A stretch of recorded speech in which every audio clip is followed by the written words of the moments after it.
Kondile and Johannes Sambo were killed by the Special Branch Police in the 1980s. The NPA's missing persons team confirmed that their remains are not recoverable due to the manner in which their bodies were disposed of.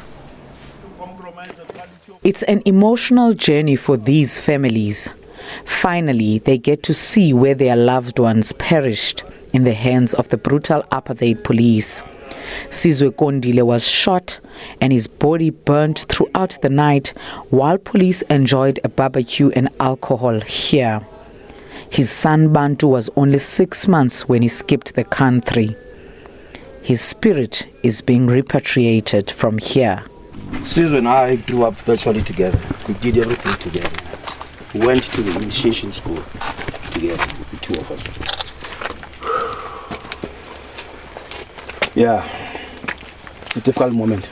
But Amanda, the ceremony opened old wounds for Johannes' sweet Sambo's children.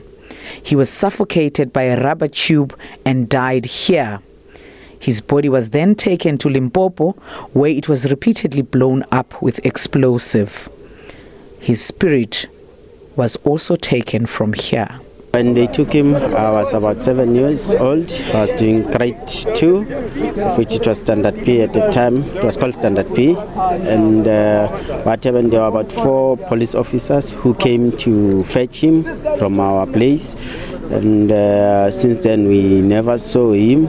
And since then, it has been a very traumatic experience for us, because not long after that we lost our mom.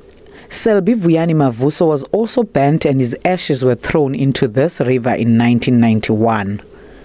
His family and traditional healers repatriated his spirit from this river.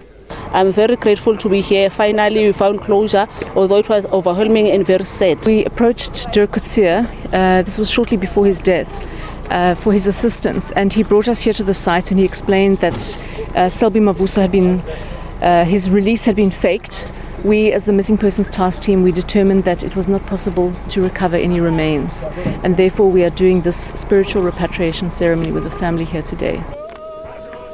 Sibongile Mkani Mpolweni, SABC News, Komartipoort in Mpumalanga.